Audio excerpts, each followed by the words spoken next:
ಕೈ ಕಾಲು ಮಸಾಜ್ ಮಾಡೋದಕ್ಕೆ ಯಾರೂ ಇಲ್ಲ. ಏ ಸಿಂಧು, ಏ ಲತಾ, ಏನು ಬರ್ರಿ ಸ್ವಲ್ಪ ಕೈ ಕಾಲು ಹೊತ್ರಿ. ಹೆಂಗೆ ಕೈ ಕಾಲು ಸ್ವಲ್ಪ ನೀವು ಮಸಾಜ್ ಮಾಡಿದಾಗಿಂದ ಸ್ವಲ್ಪ ಪರವಾಗಿಲ್ಲ. ಬನ್ನಿ ಮಸಾಜ್ ಮಾಡಿ ಬನ್ನಿ. ಎಲ್ಲ ಹೋಗಿದ್ದಾಳೆ ಸಿಂಧು, ನಾನು ಅಡುಗೆ ಮಾಡ್ತಾ ಇದ್ದೀನಿ. ಬಾರಮ್ಮ, ಆಮೇಲೆ ಮಾಡುವಂತೆ ಬಾ. ನನಗೆ ಬೇಗ ಅಡುಗೆನೂ ರೆಡಿ ಆಗಬೇಕು. ನೀನು ಟೈಮಿಗೆ ಸರಿಯಾಗಿ ನಮ್ಗೆ ಅಡುಗೆ ಮಾಡಿಕೊಡ್ಬೇಕು ನೀನು. ಅಲ್ಲ ವಿಜಿ, ನೀನು ಬಂದು ನಮ್ಮ ಮನೆಯಾಗಿದೆಯಾ, ನನಗೆ ಟೈಮಿಗೆ ಸರಿಯಾಗಿ ತಿಂಡಿ ಆಗಬೇಕು, ಅಡುಗೆ ಆಗಬೇಕು ಅಂತ ನನಗೆ ಹೇಳ್ತೀಯಲ್ಲ. ಹ್ಞೂ ಮತ್ತೆ ಅಯ್ಯೋ, ನಿಂದೊಳೆ ಚೆನ್ನಾಗೈತಪ್ಪ. ಕೇಳ್ತೀನಿ, ಕೇಳೋ ಅಧಿಕಾರ ಇರೋದಕ್ಕೆ ನಾನು ಕೇಳ್ತಾ ಇರೋದು. ನಾನು ನಿನಗೆ ಇವತ್ತು ಎಷ್ಟೊಂದು ದುಡ್ಡು ಯಾರು ಕೊಡೋರು? ನಾನು ಕೊಟ್ಟಿದ್ದೀನಿ ಅಂದಮೇಲೆ ನೀನು ಮಾಡಿಡಬೇಕು. ಅಡಿಯಮ್ಮ, ಅಡುಗೆ ಮಾಡಿಟ್ಟು ಬರ್ತೀನಿ. ಒಬ್ಬಳು ಬಂದು ನಮ್ಮ ಮನೆಗೆ ಸೇರ್ಕೊಂಡು ಬೇಡ, ಎಷ್ಟೊತ್ತಿಗೆ ಆಚೆಗೆ ಓಡಿಸ್ತೀನೋ ಅನ್ನಂಗೆ ಆಗೈತಿ.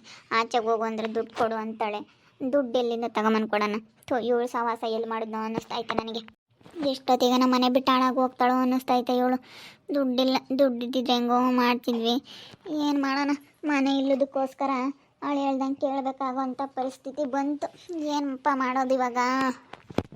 ವರ್ಷ ಅವ್ರೆ ವಿಜಯ್ ಬಂದೆ, ಯಾಕೆ? ಬರ್ರಿ ಇಲ್ಲಿ. ಏನು ವಿಜಯ್? ಏನಿಲ್ಲ, ಮಾವ ಬಂದಿದ್ರೇನೋ ಅಂತ ಕೇಳೋಣ ಅಂತ. ಮಾವನ ಬೆಳಗ್ಗೆಯಿಂದ ನೋಡಿಲ್ಲ, ಅದಕ್ಕೆ ಮಾತಾಡ್ಸೋಣ ಅಂತ ಹೇಳಿ ನಾನು ಮನೆ ಹತ್ರ ಆದರೂ ಹೋಗೋಣ. ಇಲ್ಲಾಂದ್ರೆ ಮಾವನಿಗೆ ಫೋನ್ ಮಾಡ್ತೀರಾ? ಎಲ್ಲಿಗೆ ಬಂತು, ಏನು ಕೆಲಸ ಅಂತ ಕೇಳೋಣ ಅಂತ. ವಿಜಯ್, ನಾನೊಂದು ಹೇಳ್ತೀನಿ, ಕೇಳ್ತೀಯಾ? ಇಲ್ಲೋಡು, ಏನೇ ಅಂದ್ರೆ ನಮ್ಮಪ್ಪನ ಮಾತ್ರ ನಿನ್ನ ನಂಬಕ್ಕೆ ಹೋಗ್ಬೇಡ. ನಮ್ಮಪ್ಪ ಹೆಂಗೆ ಅಂತ ಹೇಳೋಕ್ಕಾಗಲ್ಲ. ಅವನು ಸಖತ್ತು ದುಡ್ಡು ಖರ್ಚು ಮಾಡಲ್ಲ ನಮ್ಮಪ್ಪ. ಅಯ್ಯೋ ಜಿಪುಣ ಅಂದರೆ ಜಿಪುಣ. ಅಯ್ಯೋ, ಎಂಥ ಕಷ್ಟ ಕಾಲದಲ್ಲಾದ್ರೂ ಮಕ್ಳಿಗೆ ದುಡ್ಡು ಕೊಡಲಿಲ್ಲ ಗೊತ್ತಾ? ದುಡ್ಡು ಇದ್ದಾವೆ, ₹1 ಬಿಚ್ಚಲಿಲ್ಲ ದುಡ್ಡು. ಎಂಥದ್ದಕ್ಕೆ ಬೇಕು ಅಂತಂದ್ರೂ ಬೇಕಾದ್ರೆ ಸಾಲ ಮಾಡ್ಕೊಂಡಾದ್ರೂ ಮಾಡ್ಕೊಳ್ರಿ, ನಾನು ಮಾತ್ರ ಕೊಡಲ್ಲ ಅಂತ ಹೇಳ್ದ ನಮ್ಮಪ್ಪ. ಯಾವುದಕ್ಕೂ ದುಡ್ಡು ಕೊಡಲಿಲ್ಲ ವಿಜಿ. ಎಷ್ಟು ಕೇಳಿದ್ರು ಎಂಥ ಸಂದರ್ಭದಲ್ಲಾಗಲಿ ಹೇಳು, ದುಡ್ಡು ಕೊಡಲಿಲ್ಲ ನಮ್ಮಪ್ಪ. ಅಯ್ಯೋ ಮಾಮ ಒಳ್ಳೆಯವ್ರು ಬಿಡಿ, ಮಾಮನ ಬಗ್ಗೆ ಅನುಮಾನ ಪಡಬಾರ್ದು. ಇವತ್ತು ಈಗ ಅತ್ತೆ ನನ್ನ ಕಡೆಗೆ ನಂಬಲಿಲ್ಲ ಅಂತಂದ್ರು ಮಾವನ ನಂಬಬೇಕು. ಯಾಕಂದರೆ ಮಾವ ನನಗೆ ಇವತ್ತು ಒಪ್ಕೊಂಡಿರೋದು ತುಂಬ ಗ್ರೇಟು. ಇವತ್ತು ನಾನು ನಮ್ಮ ಮಾವನ ಒಪ್ಪಿಸಿ ನಮ್ಮ ಮಾವ ನನ್ನ ಕಡೆ ಇದ್ದಾರೆ ಅಂತಂದ್ರೆ ನಾನೇ ಇವತ್ತು ನಿಜ ಗ್ರೇಟು. ಅದಕ್ಕೋಸ್ಕರ ಸುಮ್ಮನಿರಿ, ಕೊಡೋಣ. ಯಾತೋ ಹೇಳ್ತು ಕಣಪ್ಪ, ಏನೋ ಸೈನ್ ಹಾಕಬೇಕು, ಏನೋ ರಿಜಿಸ್ಟ್ರ್ ಮಾಡಿಸ್ಬೇಕು ಅಂತ ಹೇಳ್ತಿತ್ತು. ಏನೋ ಮನೇನೋ ಏನೋ ಅಂತಪ್ಪ, ಎಲ್ಲ ಜೆರಾಕ್ಸ್ ತಗೊಂಬಂದು ಕೊಡು ಅಂತ ಹೇಳ್ತು. ಅದಕ್ಕೆ ಯಾತಕ್ಕಪ್ಪ ಅಂತ ಹೇಳ್ದೆ. ಅದಕ್ಕೆ ಇವೆಲ್ಲ ವಿಜಿದೆಲ್ಲ ಅಲ್ಲೇದೆಲ್ಲ ಹೊಲ ಎಲ್ಲ ಐತಲ್ಲ, ಹೊಲದ್ದು ಎಲ್ಲನ, ಹೊಲದ್ದೆಲ್ಲ ಏನಕ್ಕೆ ಬೇಕು ಇಲ್ಲಿ ಮನೆ ರಿಜಿಸ್ಟ್ರ್ ಆಗೋಕ್ಕೆ?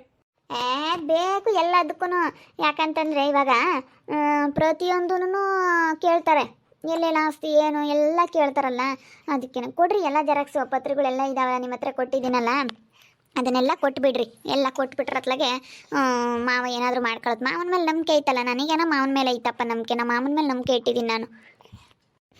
ಅಲ್ಲ, ಇಲ್ಲಿ ಮನೆ ಹೆಸ್ರಿಗೆ ಮಾಡಿಸೋದಕ್ಕೂ ಅಲ್ಲಿದ್ದಕ್ಕೂ ಏನು ಸಂಬಂಧ? ನಾನು ಅದಕ್ಕೆ ಹೇಳಿದೆ, ಅಪ್ಪ ಅಲ್ಲೇವೆಲ್ಲ ಏನಕ್ಕೆ ಬೇಕಪ್ಪ ನಿನಗೆ? ಇಲ್ಲ ಕಣಪ್ಪ, ಕೇಳ್ತಾ ಇದ್ದಾರೆ ಅಂತ ಹೇಳ್ತು. ಅದಕ್ಕೆ ಅದು ಯಾತಕ್ಕೆ ಕೇಳ್ತಾರೆ ಎಂಬುದು ಗೊತ್ತಿಲ್ಲ. ಒಂದೊಂದು ದಿವಸ ಒಂದೊಂದು ಕಾನೂನು ಚೇಂಜ್ ಆಗ್ತೈತೆ, ಒಂದೊಂದು ಡಾಕ್ಯುಮೆಂಟ್ಸ್ ಕೇಳಲ್ಲ. ಅಯ್ಯಪ್ಪ ನೀವು ಹೋಗಿಲ್ಲ, ಏನು ಮಾಡ್ಸೋದಕ್ಕೆ ಅದಕ್ಕೆ ನಿಮಗೆ ಗೊತ್ತಾಗಲ್ಲ. ಮಾವ ಅಂದರೆ ಓಡಾಡ್ತಾ ಇತ್ತಲ್ಲ ಅದನ್ನು ಇದನ್ನು ಮಾಡ್ಸೋಕ್ಕೆ, ಅದಕ್ಕೆ ಗೊತ್ತಾಗ್ತೈತೆ. ನಿನಗೆ ಗೊತ್ತಾಗ್ತಿಲ್ಲ. ನಿನಗೆ ಏನೇ ಅಂದ್ರೂ ಹೆಂಗೇನು ಮಾಡಿಸ್ಬೇಕು ಅಂತ ಗೊತ್ತಾಗಲ್ಲ. ಯಾಕಂದ್ರೆ ನಾನು ಎಲ್ಲ ನಿಭಾಯಿಸ್ಕೊಂಡು ಬಂದಿದ್ದೀನಲ್ಲ, ಅದಕ್ಕೇನೆ. ಇವಾಗ ಎಲ್ಲ ಒಂದೊಂದು ಥರ ಒಂದೊಂದಕ್ಕೆ ಹೋದಾಗ ಒಂದೊಂದು ಥರ ಡಾಕ್ಯುಮೆಂಟ್ ಕೇಳ್ತಾರೆ, ಒಂದೊಂದು ಥರ ಕಾನೂನುಗಳು, ದಿನಕ್ಕೆ ಒಂದೊಂದು ಕಾನೂನುಗಳು ಚೇಂಜ್ ಆಗ್ತಿರ್ತವೆ. ಗೊತ್ತಿಲ್ಲ ನಿಮಗೆ ಅದು? ಇದೆಲ್ಲನ ಇವ್ರ ಕಡೆಯಿಂದ ಮಾಡಿಸ್ಕೋಬೇಕಲ್ಲ, ಅದಕ್ಕೆ ಕೇಳ್ತಾ ಇರಬೇಕು ಅನಿಸುತ್ತೆ. ಎಲ್ಲನ ಕೊಡ್ರಿ, ಎಲ್ಲ ಜೆರಾಕ್ಸ್ ತಾನೆ ಎಲ್ಲ ಹೊಡಿಸಿ ಕೊಟ್ಟುಬಿಡಿ. ಬಿಟ್ಟು ಕೊಡ್ರಿ ಬಂದು ಅಂತ ಹೇಳ್ತಾ ದಿನ ನನ್ನ ಹೆಸ್ರಿಗೆ ಆಗಿಲ್ವಂತೆ, ನಿನ್ನ ಗಂಡನ ಹೆಸ್ರು ಬರುತ್ತಂತಲ್ಲ? ಅವನ ಹೆಸ್ರು ಬರುತ್ತೆ ಅದಾಗೆ. ಅವ್ನು ಹೆಂಗಪ್ಪ ಇವಾಗ ಸೈನ್ ಹಾಕೋದು? ಅದೇ ನಮ್ಮ ಮಾವನಿಗೆ ಹೇಳ್ಬೇಕು, ಹಿಂಗೆ ಹೋಗಿ ಕೇಳ್ಕೊ ಬರಮಮ್ಮ ಅಂತ ಹೇಳಿ. ಹಿಂಗೆ ಹೋಗಿ ಕೇಳ್ಕ ಅಂತ ನೋಡೋಣ. ಅದೇಲಿ ಹೋಗಿ ನಮ್ಮ ಮಾಮ ಒಳ್ಳೆ ಮಾತನ್ನ ಕೇಳುತ್ತಾ ಇದೆಲ್ಲ, ಹಾಕಿದ್ರು ಹಾಕ್ಬೋದೇನೋ. ಹೇಳಿದಾರಲ್ಲ ಕೋರ್ಟಲ್ಲಿ ಹಾಕ್ಬೇಕು, ಅದು ನನಗೆ ಬಂದಿರೋ ಭಾಗ ಆದಮೇಲೆ ಹಾಕ್ತಾನೆ. ಮಾಡ್ದೇನಲ್ಲ ವರ್ಷ, ಅದೆಲ್ಲ ಜೆರಾಕ್ಸ್ ಇಲ್ಲನಾ? ಇನ್ನ ಇಲ್ಲ ಕಣಪ್ಪ, ಅದನ್ನೇ ಮಾತಾಡ್ತಿದ್ವಿ ನಾನು ಇಲ್ಲಿ. ಬಾರ್ಮಮ್ಮ, ಬಾ ಕುತ್ಕೋ, ಬಾ ಬಾರ್ಮಮ್ಮ, ಬಾ ಇಲ್ಲಿ ಕುಕ್ಕಳಮ್ಮ, ಕುಕ್ಕ. ಇರ್ಲಿ ಪರವಾಗಿಲ್ಲ, ಬಾರ್ಮಮ್ಮ ಕುತ್ಕೋ, ಬಾ. ಬಂದಿದ್ಯಾ ಬಾ, ಸ್ವಲ್ಪ ಹೊತ್ತು ಕುತ್ಕೊಂಡು ಹೋಗ್ಬೇಕು ಕರ್ದಿದ್ದಾರೆ ಅಂತಂದ್ರೆ. ಲತಾ ಟೀನ ಕಾಫಿನ ಮಾಡ್ಕೊಂಬರೆ. ಅಲ್ಲ ಕಣಮ್ಮ, ನಿನ್ನ ಗಂಡಂದೇನೋ ಸೈನ್ ಬೇಕಂತೆ. ಸೈನ್ ಬೇಕು ಅಂತ ಹೇಳ್ತಿದ್ರು, ಎಲ್ಲ ವರ್ಷ ಅವ್ರಿಗೆ ಕೊಟ್ಟಿದ್ದೀನಿ ಇವಾಗ. ಅದು ಅವ್ರು ಕೊಟ್ಟಿದ್ದಾರೆ ಅಂತ ಹೇಳ ಅಷ್ಟೇನೆ. ಇವಾಗ ಅದು ಏನಕ್ಕೆ ಬೇಕೋ ಏನೋ, ಒಂದೊಂದು ಥರ ಒಂದೊಂದು ರೂಲ್ಸ್ ಅಪ್ಪ. ಅದಕ್ಕೆ ಎಲ್ಲ ಪತ್ರ ಎಲ್ಲ ರೆಡಿ ಮಾಡ್ಸೋಣ ಅಂತ ಕಣಮ್ಮ. ಎಲ್ಲ ರೆಡಿ ಮಾಡಿಸ್ಬಿಟ್ರೆ ಆಮೇಲೆ ಬಂದು ನೀನು ಸೈನ್ ಹಾಕ್ತಿಟ್ಕೆ ಮನೆ ನಿನ್ನ ಹೆಸ್ರಿಗೆ ಆಗ್ಬಿಡುತ್ತೆ. ನಾನೆಲ್ಲ ಮಾಡಿಸ್ತೀನಿ ಸುಮ್ಕೆ, ನನಗೆಲ್ಲ ಪರಿಚಯ ಇದ್ದಾರೆ, ಎಲ್ಲ ಗೊತ್ತು. ಸರಿ ಕಣ್ಣಮ್ಮ, ಆಯಿತು. ಆದಷ್ಟು ಬೇಗನೆ ಕೆಲಸ ಆಗಲೇಳು. ನಮ್ಮ ಅಪ್ಪನ ಮೇಲೆ ಯಾಕೋ ಅನುಮಾನ, ನನಗೇನೋ ಡವ್ ಮಾಡೋಕ್ಕೆ ಗೊತ್ತಾಯ್ತಾನೆ ಆಗ್ಲಲ್ಲ ನಮ್ಮಪ್ಪಯ್ಯ. ಏನು ಮಾಡ್ತಾ ಇರ್ಬೋದು ಅಲ್ಲ, ಎಲ್ಲ ಏನೇನೋ ಮಾಡ್ತಾ ಇದ್ದಾರಲ್ಲ. ಇವು ವಿಜಿಗೆ ಅರ್ಥ ಆಗ್ತಿಲ್ಲ ಇವರು ಮಾಡ್ತಾ ಇರೋದು. ಒಳ್ಳೇನಲ್ಲ ನಮ್ಮಪ್ಪಯ್ಯ. ಇಲ್ಲ ಸ್ಮಕ್ಕನ ಜೊತೆ ಸೇರಿ ಏನಾದರೂ ಪ್ಲ್ಯಾನ್ ಮಾಡ್ತಾನೆ ನಮ್ಮಪ್ಪಯ್ಯ. ಇಲ್ಲ ಸ್ಮಕ್ಕ ಬೇರೆ ಇದ್ದಾಳೆ, ಈ ವಿಜಿಗೆ ಗೊತ್ತಾಗ್ತಿಲ್ಲ. ನಮ್ಮಪ್ಪ ಇನ್ನಂತೂ ನಂಬಿ ಬಿಟ್ಟಿದ್ದಾಳೆ. ಆದಷ್ಟು ಬೇಗ ಕೆಲಸ ಆಗಲಿ ಅಂತ, ನಾನು ಎಷ್ಟನ ದುಡ್ಡು ಖರ್ಚಾಗಲಿ ಆದಷ್ಟು ಬೇಗ ಕೆಲಸ ಆಗಲಿ ಅಂತ ಹೇಳಿದ್ದೀನಿ ಕಣಮ್ಮ. ಅದಕ್ಕೇ ಅದನ್ನೆಲ್ಲ ದುಡ್ಡು ಅದು ಕೊಟ್ಟಿದ್ದೀನಿ. ನೋಡೋಣ ಇನ್ನು ಏನೇನಾಗುತ್ತೆ. ಒಟ್ಟಿನಲ್ಲಿ ದುಡ್ಡು ಬರುತ್ತೆ, ಅದು ವಾಪಸ್ ನೀನು ಕೊಡ್ತೀನಿ ಬಿಡು. ಅದನ್ನ ನಾನು ಇಕ್ಕೊಂಡಿದ್ದೀನಲ್ಲ ಅದು ದುಡ್ಡು ಕೊಡ್ತೀನಿ. ಸರಿ ಆಯ್ತು ಕಣ್ಣಮ್ಮ, ನೀನು ತೆಗಿದ್ರಿ ನಾನು ತೆಗಿದ್ದಂಗೆನೆ ದುಡ್ಡು. ಸರಿ ಬಿಡು. ಅಲ್ಲಪ್ಪ, ಏನಾನ ಕೆಲಸ ಆಗಲಿಲ್ಲ ಅಂದರೆ ದುಡ್ಡು ವಾಪಸ್ ಕೊಡ್ತೀಯಾ? ಕೊಡ್ತೀನಿ ಬಿಡಲ್ಲ. ನಾನು ತೆಗಿದ್ರೆ ಹತ್ತೋಗುತ್ತೆ. ನಾನು 1 ರೂಪಾಯಿ ದುಡ್ಡು ಖರ್ಚು ಮಾಡೋ ಅಂತಾನಲ್ಲ ಇಲ್ಲಡು. ನಾನೇನು ಒಂದು ಬಿಡಿಸಿ ಅದನ್ನಲ್ಲ, ಒಂದು ಎಲೆಡಿಕೆ ಕೆಮ್ಮನಲ್ಲ, ಒಂದು ಎಣ್ಣೆ ಕುಡಿಯೋನಲ್ಲ, ಏನಿಲ್ಲ ನಾನು. ಮಾವನ ಹತ್ರ ಎಂಥ ಬುದ್ಧಿ ಐತೆ ಅಂತ ನನಗೆ ಚೆನ್ನಾಗಿ ಗೊತ್ತು.